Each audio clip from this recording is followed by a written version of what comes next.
ಕರ್ನಾಟಕ ರಾಜ್ಯ ಸರ್ಕಾರಿ ನೌಕರರ ತುಟ್ಟಿ ಭತ್ಯೆ ಮತ್ತು ಪಿಂಚಣಿದಾರರ ತುಟ್ಟಿ ಪರಿಹಾರದ ಕುರಿತು ಇಂದಿನ ಈ ಒಂದು ವಿಡಿಯೋದಲ್ಲಿ ಒಂದು ಪ್ರಮುಖ ಮಾಹಿತಿಯನ್ನು ತಮ್ಮೊಂದಿಗೆ ಶೇರ್ ಮಾಡ್ತಾ ಇದ್ದೀನಿ ವೀಕ್ಷಕರೇ. ಕರ್ನಾಟಕ ರಾಜ್ಯ ಸರ್ಕಾರಿ ನೌಕರರ ಸಂಘದ ರಾಜ್ಯಾಧ್ಯಕ್ಷರಾದ ಸಿ.ಎಸ್. ಷಡಾಕ್ಷರಿ ಸರ್ ಅವರಿಂದ ಆರ್ಥಿಕ ಇಲಾಖೆಗೆ ಪತ್ರವನ್ನು ಬರೆಯಲಾಗಿದೆ. ಹಾಗಾಗಿ ಕರ್ನಾಟಕ ರಾಜ್ಯ ಸರ್ಕಾರಿ ನೌಕರರಿಗೆ ತುಟ್ಟಿ ಭತ್ಯೆ ಜಾರಿ ಯಾವಾಗ ಮತ್ತು ಎಷ್ಟು ಆಗಬಹುದು ಅನ್ನೋದ್ರ ಬಗ್ಗೆ ಒಂದು ಲೇಟೆಸ್ಟ್ ಅಪ್ಡೇಟ್.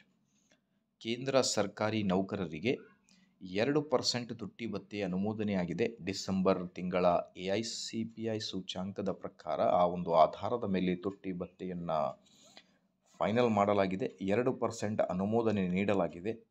ಹಾಗಾಗಿ ಈಗ ನಮ್ಮ ರಾಜ್ಯ 7ನೇ ವೇತನ ಆಯೋಗದ ವರದಿಯಲ್ಲಿ ಕೇಂದ್ರದ 1% DAಗೆ ರಾಜ್ಯ ಸರ್ಕಾರಿ ನೌಕರರಿಗೆ 0.722% ತುಟ್ಟಿ ಭತ್ಯೆಯನ್ನು ಹೆಚ್ಚಿಗೆ ಮಾಡುತ್ತಾರೆ ಅನ್ನೋದು ಒಂದು ಇನ್ಫಾರ್ಮೇಷನ್.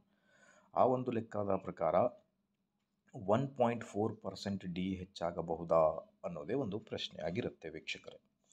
ಜಾರಿಯಾಗುವುದು ಯಾವಾಗ ಅನ್ನೋದ್ರ ಬಗ್ಗೆ ಚರ್ಚೆ ಮಾಡ್ತಾ ಬಂದರೆ ಐ ಥಿಂಕ್ ಈ ವರ್ಷದ ಮೊದಲನೇ ತುಟ್ಟಿ ಭತ್ಯೆ ಹೆಚ್ಚಿಗೆ ಕುರಿತು ರಾಜ್ಯ ಸರ್ಕಾರಿ ನೌಕರರಿಗೆ ಕೇಂದ್ರದ ಆದೇಶ ಬಂದ ನಂತರ ಮೇ ಬಿ ನಮ್ಮ ರಾಜ್ಯ ಸರ್ಕಾರಿ ನೌಕರರು ಕೂಡ ಆದೇಶ ಬರಬಹುದು. 1/1/2025 ಪೂರ್ವನ್ವಯವಾಗುವಂತೆ ಮನವಿ ಪತ್ರವನ್ನು ಮಾನ್ಯ CS ಷಡಾಕ್ಷರಿ ಸರ್ ಅವರಿಂದ ಸಲ್ಲಿಕೆ ಮಾಡಲಾಗಿದೆ ಆರ್ಥಿಕ ಇಲಾಖೆಗೆ. ಕಾದು ನೋಡೋಣ ಏನಾಗುತ್ತೆ ಅಂತ. ವಿಡಿಯೋ ಇಷ್ಟ ಆದಲ್ಲಿ like, share and subscribe. Thank you.